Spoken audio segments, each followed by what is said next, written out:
Chiens, ces fresques, les travailleurs ont le ventre plein d'une envie de sieste, de jeunes qui traînent, allument un joint, je les envie presque, ça sent bon, bon comme le temps qu'on pourrait suspendre, bon comme une autoroute qu'on prendrait à contresens, mais non, malgré le printemps, je dois rester sage jusqu'à 5h moins le quart, alors j'attends, je patiente dans mon nouveau cadre, juste un endroit où on vit, où on prend ses marques, pas le quartier des boîtes, des bars branchés, des fêtards, ceux que tu croises rentrent chez eux ou sont en retard quelque part, tous les exils se rencontrent et se fondent dans la masse. Ici, les rues sont royales, les jardins botaniques, l'héritage colonial, l'arrière-goût hypocrite, des politiques qui jouent à la chaise musicale, des journalistes toujours en quête d'un scandale, des prêtres pédophiles qui vous font la morale, des fêtes de l'Aïd où on m'oblige à venir au taf pour ne trouver qu'un ou deux élèves dans la classe. Dehors, le ton monte autour d'un mouton étourdi, on interdit et les tensions se cristallisent. Sans solution, on boycotte le sacrifice. Tout le monde s'énerve, c'est ce qu'on appelle un compromis à la belge.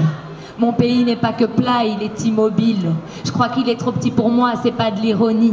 Je voudrais l'emmener en voyage, mais c'est pas possible. Mon pays n'est pas que plat, il est immobile. Les craintifs agrippés à leur patrimoine me fatiguent, l'esprit aussi fermé que leurs frontières linguistiques. Ils restent suspendus à l'idée d'une époque qu'on pourrait figer, accrochés à leurs protocoles, à leurs jours fériés, accrochés à leurs écoles, aux cours falsifiés, qui oublient les vols, les viols et les contours des colonies, qui oublient les morts d'une planète qui se mondialise. Quand on se développe, on ferme les yeux sur l'origine.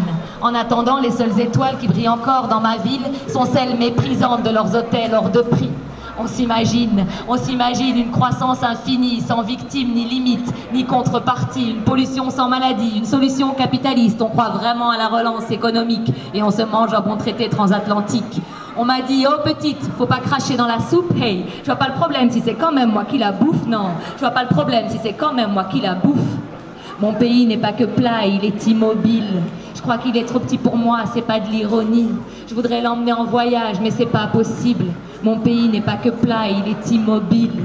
Mon pays est plein d'artistes surdoués, de rêveurs qui rament, de gens qui ont cru mourir noyés sous une tonne de paperasse, de jeunes diplômés dans les bureaux du chômage, d'adultes qui pleurent sur leurs factures de gaz, de soi-disant profiteurs qui vivent avec 700 € par mois. Mon pays est plein d'employés de l'ONEM qui jouent à la police, de gosses perdus dans des rêves défoncés à l'ecstasy, plein d'étudiants dealers d'herbe, d'apprentis djihadistes, plein de taxis de nuit, de femmes de ménage de plus de 60 piges. Mon pays est plein d'entreprises qui licencient, de fabriques d'armes qui tournent à plein régime, d'artisans surtaxés, d'infirmières usées, de fermiers qui se suicident, les mains pleines de pesticides, de fonctionnaires alcooliques, de profs dépressifs, de lenteurs en justice, d'erreurs sous le tapis, de prisons toujours plus maxi pour encore moins de psy, de noms de famille qu'on discrimine, de télé toujours plus conne, de riches toujours plus riches.